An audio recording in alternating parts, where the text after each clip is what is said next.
Communism എന്നൊരു തത്വസംഹിതയെപ്പറ്റി ആദ്യകാലങ്ങളിൽ കേട്ട കാലത്ത് ഏറ്റവും കൂടുതൽ കേട്ടിട്ടുള്ളത് അല്ലെങ്കിൽ പരാമർശിക്കപ്പെട്ട പേരുകൾ മാർക്സിൻ്റെയും എംഗൽസിൻ്റെയാണ്. എന്നാൽ പലപ്പോഴും 9ാം ക്ലാസ് 10ാം ക്ലാസ് പാഠപുസ്തകങ്ങളിലൂടെയാണ് ഒക്ടോബർ വിപ്ലവം, അതുപോലെ റഷ്യൻ വിപ്ലവം, ലെനിൻ, സ്റ്റാലിൻ അതുപോലെയുള്ള പല നേതാക്കന്മാരും ഈ കമ്മ്യൂണിസം എന്നൊരു ആശയവുമായി വളരെ പൊരുത്തപ്പെട്ട് കിടക്കുന്ന പല പേരുകളും അറിയാൻ ഇടയായത്. ആദ്യകാലങ്ങളിൽ മാർക്സിനും അല്ലെങ്കിൽ എംഗൽസിനും മാത്രം ഒതുങ്ങിയുന്ന കമ്മ്യൂണിസം എത്രത്തോളം ലെനിനിലൂടെയും സ്റ്റാലിനിലൂടെയും ഈ ലോകത്തിൽ പ്രസക്തമായി എന്നറിയുന്നത് പഠിച്ച വിഷയങ്ങളിലൂടെ തന്നെയാണ്.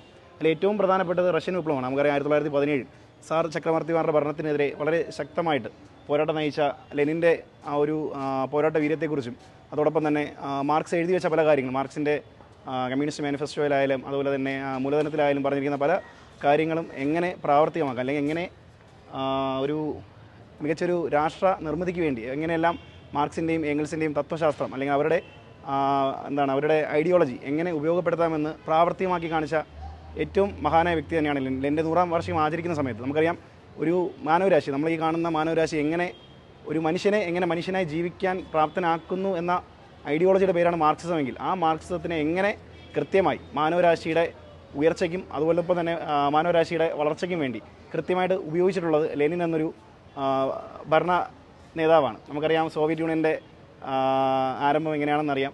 സാർ ഭരണകൂടത്തിനെതിരെ എങ്ങനെയാണ് അദ്ദേഹം പോരാട്ടം നയിച്ചതെന്നറിയാം. ആ പോരാട്ടത്തിനെല്ലാം ആശയമായിട്ട് അല്ലെങ്കിൽ അതിനെല്ലാം അടിത്തറയായിട്ട് നിന്നിട്ടുള്ളത് മാർക്സിസം അല്ലെങ്കിൽ കമ്മ്യൂണിസ്റ്റ് ഐഡിയോളജീസാണ്.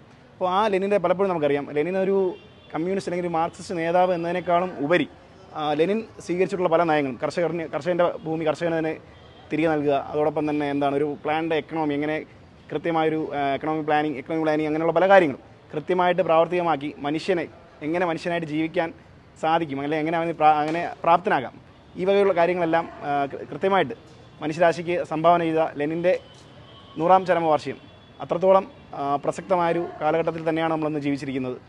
ഇത്രയുമാണ് ലെനിനെക്കുറിച്ച് പറയുന്നത്.